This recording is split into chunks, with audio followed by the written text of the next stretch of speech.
Continuing on with the process, looking at the problem where we had 22 degree angle, and also we know that the initial velocity was 82 feet per second for the projectile.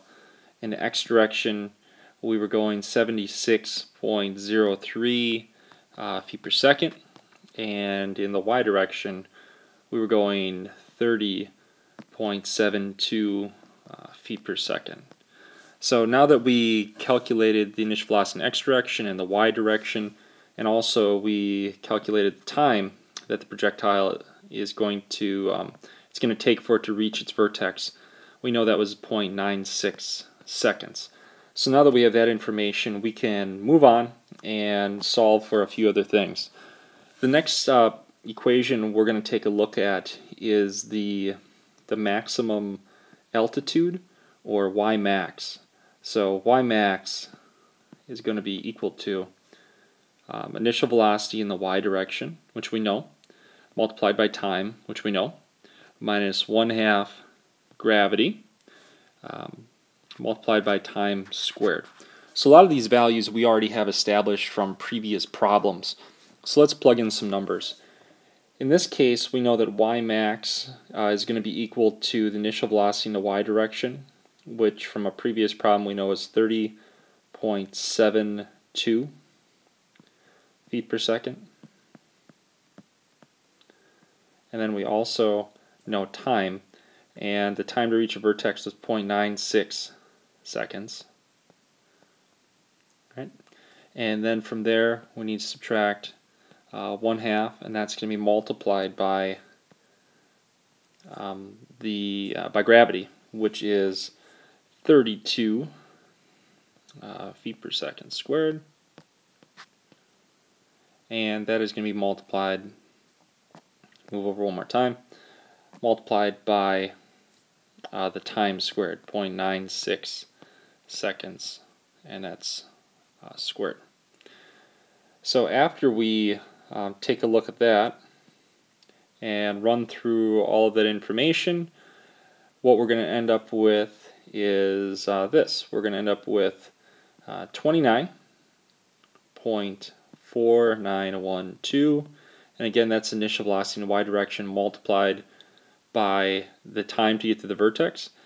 That's going to be minus 14.7456, and that is 1/2 times gravity times the time to reach the vertex squared. And what we'll end up with is just that, half of 29.4912, or essentially we're going to end up with 14.7456. So what we're going to do from here, taking this information, knowing that the y max is equal to 14.7456 feet, from there we can transition on to the next problem. So again, this is representing a baseball being thrown, and now that we know the maximum height, we can transition on and find one more thing. And in this case, if we're trying to find the range or the distance traveled horizontally, what we're really looking for here is the x max, or the range, and that's going to be equal to the initial velocity in the x direction multiplied by the time.